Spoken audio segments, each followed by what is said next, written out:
전세가율이 꾸준히 오르기 때문에 얼마든지 투자를 할 수 있는 상황이 되는 거죠. 내가 가진 돈이 뭐 5억이다 라고 하면 난 돈이 5억밖에 없지만 10억 전세를 깔고 내 투자금 5억으로 15억짜리 물건들을 사실 수가 있는 거죠. 일단 갭 투자는 이 집이 오를 것을 전제로 깔고 있거든요. 그러니까 이 집이 가격이 오를 것이다 라는 확신이 들었을 때 투자자들은 갭 투자를 해요. 전세가는 얼마든지 하락을 할 수가 있어요. 실제로 역전세가 났던 경우들이 꽤 있고요. 입주 물량을 좀 체크를 하셔야 돼요. 역전세가 났던 가장 많은 이유는 내가 갖고 있는 구축 아파트에 있던 임차인이 새로 이제 입주하는 입주장이 펼쳐지면 새로 신축 아파트가 대규모로 입주를 하게 된다. 그러면은 그곳에서 소유주들이 본인들이 입주하는 게 아니라 임대를 막 놓잖아요. 새 아파트가 전세가 진짜 쌉니다. 전세가를 강제로 내려서 일부 상환을 해야 돼요. 이분이 재계약을 안 해도 마찬가지예요. 왜냐하면 우리 집 전세가는 픽스가 되어버렸으니까. 근데 정부는 항상 시그널을 먼저 줘요. 뭔가 정책을 내기 전에 어떤 보도자료들을 계속 내놓습니다. 단계를 밟아서 가야 돼요. 계단을 놔야 되는데 저는 그게 갭 투자라고 생각을 해요.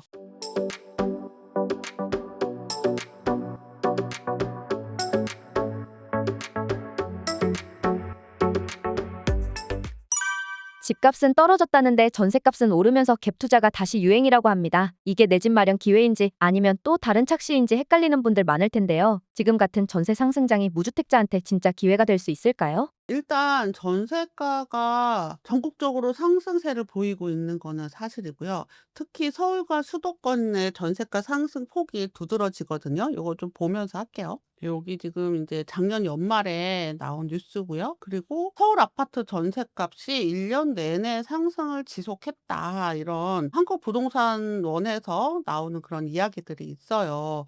그래서 요 내용들을 종합을 해보면 서울 또 수도권의 아파트 상승폭이 계속 이어지고 있고 서울의 아파트 전세 가격은 2023년 5월부터 계속 82주 연속으로 상승을 하다가 지금 보합세를 유지하고 있거든요. 아파트 매매가 대비 전세가율도 조금 오름세인데 전세 끼고 이제 집을 사는 갭 투자 수요가 과거만큼은 아니지만 전세가율이 꾸준히 오르기 때문에 얼마든지 투자를 할 수 있는 상황이 되는 거죠. 지역적으로도 전세가율이 60% 넘는 지역들도 있어요. 종로구나 뭐 중량구나 이런 지역들. 그래서 서울에서 종로구가 전세가율이 가장 높고 중량구, 구로구 이런 쪽들도 전세가율이 꽤 높은 지역입니다. 그래서 2025년도에도 이 상황이 계속 이어지고 있는데요. 특히 수도권 중심으로 전세가는 계속 상승을 하고 있어요. 그래서 수도권 같은 경우에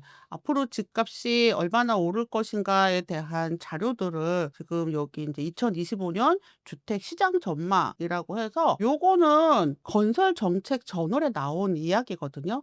그래서 2024년도에 주택 시장이 이랬고 2025년도에 주택 시장 전망을 이야기하는데 전세가는 1%에서 2% 상승을 할 거고 지방은 매매가 보합이 되지만 전세가는 지방도 오른다. 이런 이야기들이 종합적으로 나와 있습니다. 그래서 결국 전세가가 오른다는 것이 어쩌면 전세 사시는 분들한테는 굉장히 부담이 되겠지만 투자를 하시려는 분들 특히 내가 지금 당장 입주를 하지 않고 잠시 나는 다른 곳에 머물면서 내가 가진 자금으로 조금 더 좋은 지역의 아파트를 투자를 하시려는 분들 같은 경우에는 기회가 될 수 있습니다. 그래서 매가와 전세가의 차이만 이제 내가 가지고 있으면 되기 때문에 내가 가진 돈이 뭐 5억이다 라고 하면 난 돈이 5억밖에 없지만 10억 전세를 깔고 내 투자금 5억으로 15억짜리 물건들을 사실 수가 있는 거죠. 게다가 경매로 낙찰을 받는다면 이 물건이 뭐 16억짜리를 15억에 낙찰받을 수 있기 때문에 내가 가진 돈에 비해서 훨씬 큰 레버리지를 일으킬 수 있어요. 세입자 돈으로 집을 산다지만 결국 돌려줘야 할 돈이잖아요. 듣기엔 쉬워 보여도 이 구조가 가진 실질적인 리스크는 뭐가 있을까요? 일단 갭 투자는 이 집이 오를 것을 전제로 깔고 있거든요. 그러니까 '이 집이 가격이 오를 것이다.'라는 확신이 들었을 때 투자자들은 갭 투자를 해요. 그런데 전세가는 사실 얼마든지 하락을 할 수가 있어요. 실제로 역전세가 났던 경우들이 꽤 있고요. 그리고 이렇게 역전세가 나게 되면 내가 임차인이 나가야 될 때 다음 임차인이 그 정도의 보증금을 갖고 들어오지 않기 때문에 내가 현금으로 모아서 보태서 내어 줘야 될 상황이 될 수가 있습니다. 그래서 요 리스크는 내가 현금 보유력이 좀 있고 내가 이 전세가가 절대 하락되지 않을 것이라는 그런 확신을 좀 버리셔야 돼요. 얼마든지 그럴 수가 있어요. 그거는 개인이 조절할 수 있는 분야가 아니거든요. 어떤 뭐 팬데믹이 온다든가 어떤 미국에서 어떤 뭔가 입김을 한번 분다든가 이런 상황이 되면 어쩔 수 없이 그 상황에 맞춰서 전세가 역전세가 날 수 있다. 이거는 항상 좀 깔고 가시는 게 좀 안전하지 않을까. 돈 번 사람도 많지만 역전세나 깡통전세로 망한 사례도 많더라고요. 초보자가 이런 리스크를 피하려면 반드시 점검해야 할 핵심 포인트가 있을까요? 일단 기본적으로 입주 물량을 좀 체크를 하셔야 돼요. 역전세가 났던 가장 많은 이유는 내가 갖고 있는 구축 아파트에 있던 이 임차인이 새로 인제 입주하는 입주장이 펼쳐지면 새로 신축 아파트가 뭐 대규모로 입주를 하게 된다. 그러면은 그곳에서 이제 바로 소유주들이 다 본인들이 입주하는 게 아니라 임대를 막 놓잖아요. 그러면 새 아파트가 전세가 진짜 쌉니다. 그럼 구축에 있던 이분이 내 돈으로 새 아파트에서 전세를 살고 있으니까 당연히 이동을 하고 싶겠죠. 그리고 원래 인제 이 아파트에 입주하려고 대기하던 소유주분들도 이 구축 인근의 아파트에 거주하고 계셨을 거란 말이에요. 그럼 이분들이 대거 쫙 빠지면서 해당 구축 아파트는 전세가 쫙 빠지게 되는 거죠. 이게 전통적으로 역전세가 나는 그 이유인데요. 최근에는 인구 구조 때문에 또 역전세가 나기도 해요. 지방 몰락이라는 얘기가 정말 심각해요. 학교가 폐교를 하거나 아니면 기업이 사라지거나 아니면 이전을 하거나 그렇게 되면 그 지역의 경제 자체가 달라지고 사람들이 거기서 머물 이유가 없어지죠. 그러면 또 역전세가 날 수밖에 없어요. 역전세뿐만 아니라 아예 보유하는 것 자체가 부담이 되는 경우가 생기는 거죠. 이벤트성도 좀 생각을 하셔야 돼요. 정책 이벤트성이라고 말을 해야 될까요?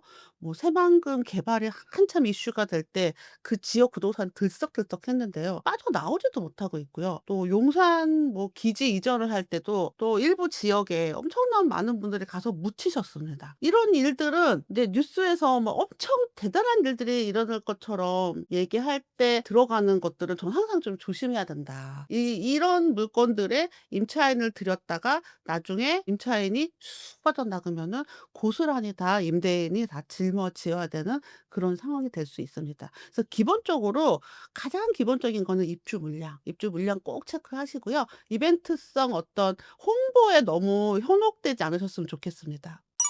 기본 점검 없이 진입했다가 손해본 사례도 많다던데요. 최근 수도권에서 초보자가 갭 투자 실패한 대표 사례가 있다면 그 사람은 어떤 실수를 했던 건가요? 원래 전통적으로는 입주 물량이 가장 중요하다고 말씀드렸는데요. 최근에는 그게 아니에요. 정책의 문제 때문에 역전세가 많이 났습니다. 아마 올해도 역전세를 맞고 계시는 임대인들이 좀 남아 계실 거예요. 이게 뭐냐면 전세가에 대한 보증보험 사태인데요.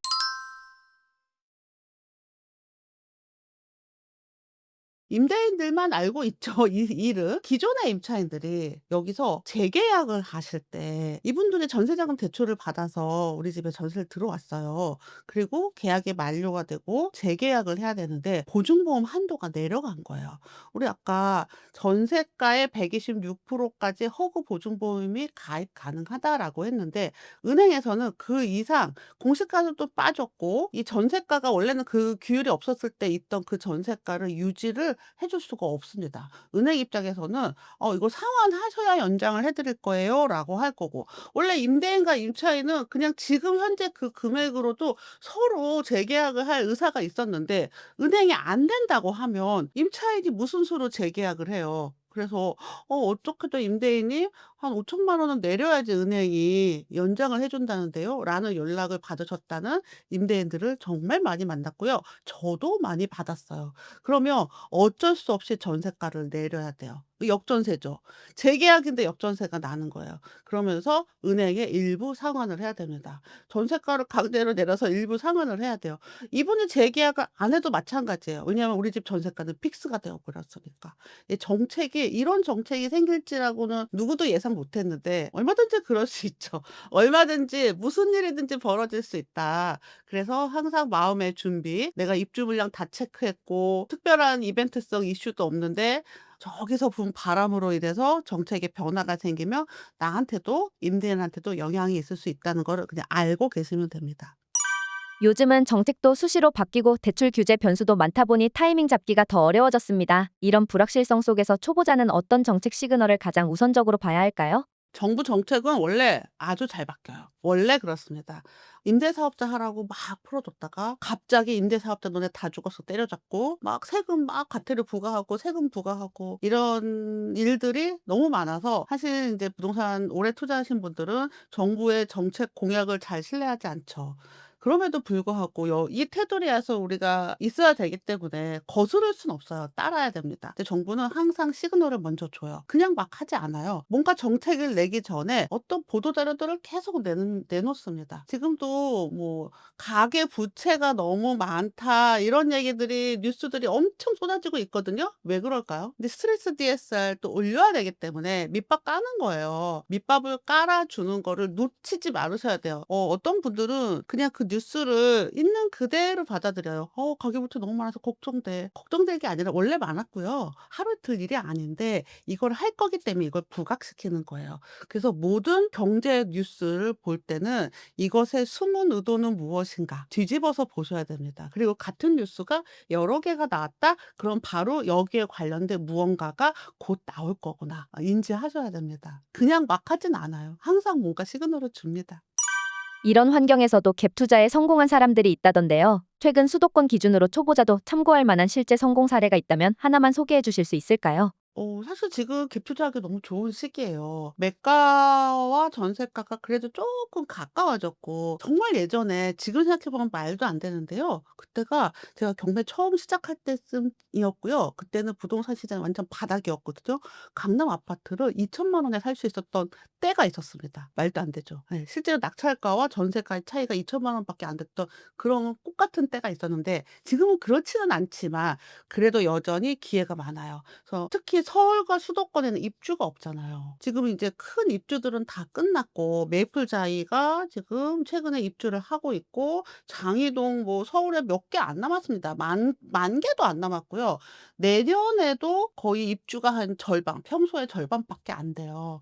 그러다 보니 지금 서울 부동산은 뭐 정책이 어떻건 시장이 어떻건 상관없이 공급이 절대적으로 부족한 거는 사실이에요. 그게 언제가 될진 모르지만 이 공급이 다시 이루어지기 시작하더라도 한 번 마음을 먹고 시작을 한다 하더라도 이게 당장 내일 뚝딱 호빵처럼 구워낼 수가 없잖아요.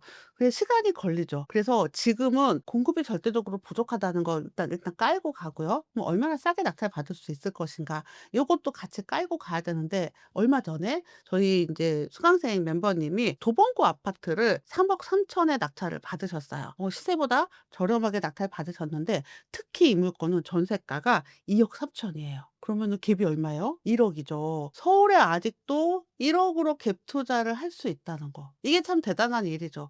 1억 으로 서울 아파트를 산다 상상이 안 되는데요. 서울 빌라도 못 사는 돈이잖아요. 그런데 전세가 받쳐 주니까. 이 집은 인기가 별로 없는 아파트이지만 오래됐고 낡아서 시간을 가지고 가져가다 보면 분명 아주 효자가 될 물건이고요. 전세가가 높다 보니까 투자금이 아주 적게 들었죠. 이게 오래된 게 아니고 불과 3억 이었던 것 같아요. 예. 얼마든지 있습니다. 집값이 다시 움직이면서 갭 투자 안 하면 평생 집 못 산다는 불안감도 커지고 있습니다. 지금 무주택자라면 반드시 새겨들어야 할 대표님의 핵심 조언 한마디로 정리해 주신다면요? 한 번에 올라탈 수 없다. 가장 큰 문제가 제가 무주택자 분들하고 이야기를 해 보면 원하는 집이 너무 비싼 거예요. 내가 가진 돈이 너무 적은 거예요. 그러니까 지금 무주택자죠. '나는 가진 돈이 1억 밖에 없는데 서울에 새 아파트 살고 싶어?' 이거는 신기루죠. 불가능합니다. 어떻게 처음부터 내 다리가 얼마나 길어서 저기 한 번에 성큼 올라가겠어요. 단계를 밟아서 가야 돼요. 계단을 놔야 되는데 저는 그게 갭 투자라고 생각을 해요. 내가 가진 돈이 1억 원이면 아까 그런 물건 하나 낙찰받아서 나는 조금 저렴하고 낡은 데 거주를 하는 거죠. 홈테크하는 거죠. 그리고 그 물건과 시간이 나를 조금 더 한 단계 위로, 한 단계 위로 올려줄 거예요. 지금 서울에 새 아파트 사시는 분들 금수저가 아니고 내가 스스로 투자를 해서 한 번에 하는 사람 아무도 없습니다. 내 눈높이를 낮추고 '나는 저 아파트 아니면 절대 안 살 거야.' 그러면 영끌해야 되잖아요. 영끌하면 어떻게 돼요? 날아갑니다. 이 금리가 또 어떻게 될지 모르죠. 내가 할 수 있는 안에서 움직이시되 그럼에도 불구하고 무조건 내 집 마련을 하셔야 돼요. 정부 지원 받지 마세요. 저는 그게 제일 안타까워요. 정부에서 지원해 주는 서민을 위한 준비한 집에서 머물면서 '나는 그냥 평생 가난하게 살래요.'라고 생각하시는 분들 제발 가난하지 마세요. 거기에 살면 그냥 가난해야 됩니다. 재산 생기면 나가야 되잖아요. 나갈 데 없죠. 그러니까 재산을 안 만들어. 안 벌어 막. 너무 안타까워요. 그거를 혼자 하시면 괜찮아요. 혼자 그렇게 살다 가면 괜찮은데 자식들한테 가난을 강요하는 부모를 본 적이 있어요. 그거는 나빠요. 그래서 무조건 내 집 마련 하셔야 되고요. 내가 할 수 있는 한도 내에서 남부러워하지 말고 내가 할 수 있는 한도 내에서 한 단계씩, 한 단계씩 원하는 집으로 가는 방향 잘 잡고 가시기 바랍니다.